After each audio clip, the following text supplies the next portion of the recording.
So Erika, earlier you said that what happened to Rayshard Brooks sickened you. What did you mean by that? When I look at events of the nature involving police, I'm always looking through the lens of, was it avoidable? And I do think that it didn't have to culminate in the manner that it did. And I think as police, we really have to really start taking ownership and be more thoughtful on the front end of encounters so that we don't find ourselves in a space where we're having to use force. And so this morning you also said to let your record speak for itself. What would you say about your record and specifically about handling misconduct? I've been very direct in my expectations of the entire department in treating people fairly, and that having the officers in the department understand that they will be looked at through the lens of the body of work, the entirety of the incident. And if you have made decisions that have resulted in use of force where it was avoidable, you're going to be disciplined or terminated, up to termination. And I think historically in law enforcement, we've always found ways to rationalize officer behavior. And you can't simultaneously rationalize officer behavior and gain trust in the communities where it is so lacking. And so people in Atlanta did tell me that you have a reputation of being hard on the bad cops. Would you say that's accurate? I think I hold them accountable. I love cops. I'm a cop. I enjoy policing, and I know how hard the job is. So I'm not after someone. I don't take any pleasure in firing a cop, disciplining them. But I also understand that I want our organization to be respected. And that means that I need to do my job, which is if someone is engaged in misconduct, I have an obligation. I have an obligation to the city and also to all the other officers who are doing this really difficult job to hold that person accountable. And so many community members have cited a lack of transparency in the department as something that really bothers them. How do you plan to help that and bridge that gap and create that trust back within our community? Listen, I'm big on just saying it how it is, because if we screw up, it's done. So we just need to own it, say this is what we're going to do to fix it moving forward. Body-worn cameras, have the footage. I mean, as long as it's not going to interfere with the criminal investigation, which the vast majority of the time is not relevant, and even in some instances, it may be, release it. If we've done wrong, we'll commit to fixing it. But to me, when you stop being transparent, that damage is typically far more damaging than the incident itself. And so you talked about body cam footage. Walk me through, when your police chief here, when an officer-involved shooting happens, what are the next steps? What are you going to do throughout that process? So I realized that the investigation has been outsourced to Kentucky State Police. And I realized that you are deferring, I believe, at this time to them on when it can be released.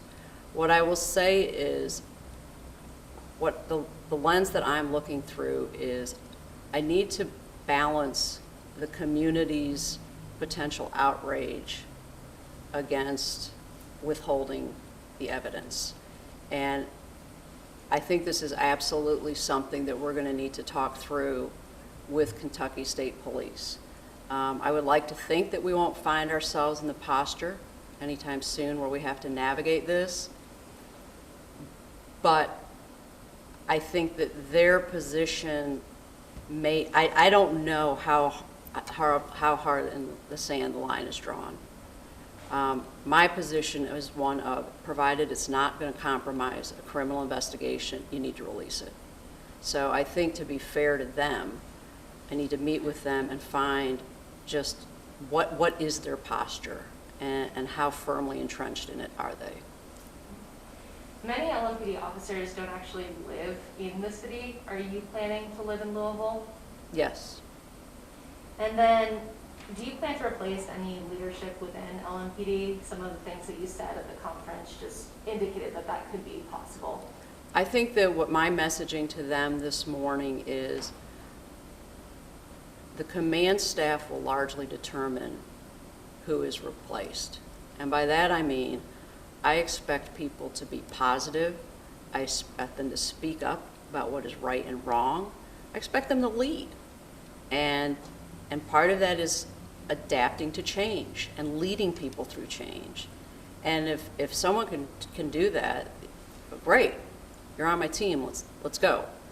But so really they have control over their future more than anyone, for the most part, yes.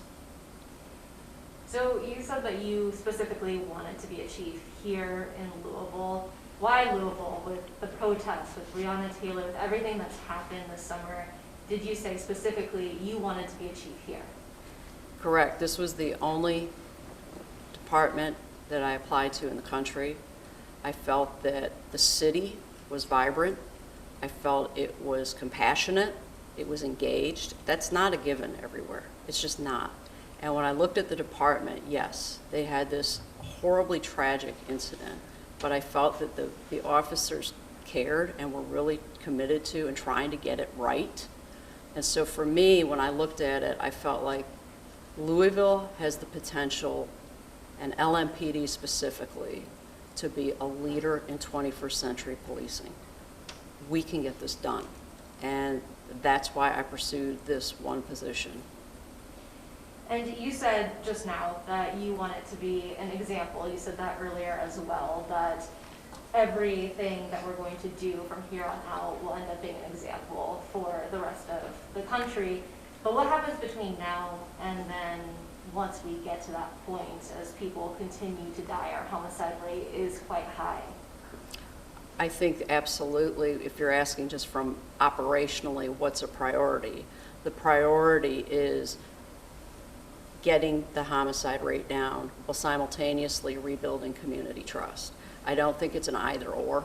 It's just something, because realistically, you're not going to get the homicide rate down unless you figure out a way to communicate with the communities that are being impacted. So it's really just changing the approach and simultaneously accomplishing two critical goals. And then we do have the 9th Street divide. There is a lot of racial issues within Louisville. You said that your backgrounds will be helpful. Do you agree with that? Oh, absolutely. I think that by having policed and lived, policed in Atlanta for 25 years, a city that is home of the civil rights, it is a predominantly black city. The police department is predominantly black. I have an awareness of racial issues as it applies to police, and so I think it's hugely. My time in Atlanta is hugely formative onto where I am today, and it will directly apply to what is going on here. Yes. And I know that you probably got this question a lot today. I heard it, I asked earlier, but how do you get past the headline of people saying the chief who stepped down after Rayshard Brooks? How do you get past that? So I'm here to work, and folks are going to make perceptions. They're going to draw the conclusions they want to draw. I'm here to work. I feel confident when people meet with me, they see me, and they have a better understanding of the landscape. They'll move on from that.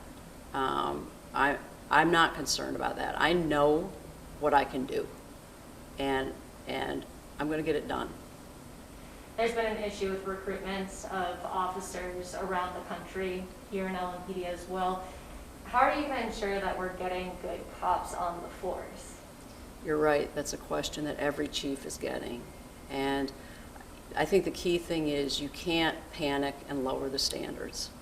So you do have to look at the hiring standards and the hiring guidelines to make sure that you're not inadvertently discriminating or weeding people out unfairly. And don't assume that that's a given. You'd be surprised what's in some recruitment guidelines. But in saying that, I think it's making sure that you're recruiting on the appropriate campuses, military bases, where people are pursuing criminal justice degrees, but also where you find there's been a lapse is in recruitment is often done on an email platform, and we had real trouble. And so we started polling our last couple of recruit classes. Why were you unresponsive? Why did we have to drive to your house and go get you? And they all well, you use email. And so for that generation, email was already outdated. So you have to be really savvy on the technology. We thought we were, but we weren't savvy enough. So I think that really embracing the right technological platforms is key to hitting the target audience. But then the bigger picture is we have to make policing appealing again. Because at the end of the day, we're selling a product. And right now, policing is not an appealing product. And yet there's so much good with it. It's a great career. I've loved it. It's why I got back into it. It's very rewarding, but we need to rebrand. We need to rebrand our product right now. Kristin, you have time for one more. Okay, what would you say? Don't you want to ask the mayor anything? I do, but I want to ask this question Okay. first, and then We if I have talk all one the more. time. What would you say to the people of Louisville who are apprehensive? Just one statement or one sentiment. I am committed to making Louisville safe. Give me a chance. All right, Mayor Greg Fisher, you said to be patient. You said To be what? this is to be patient. When you first talked about this search for a chief, you said we're going to have to be patient. It is going to be a process. The panelists all said it was tedious and it was long. But you said once we get to the end of that process, we will all be happy. Do you feel happy with that outcome? Absolutely. And the panel also said it was rewarding.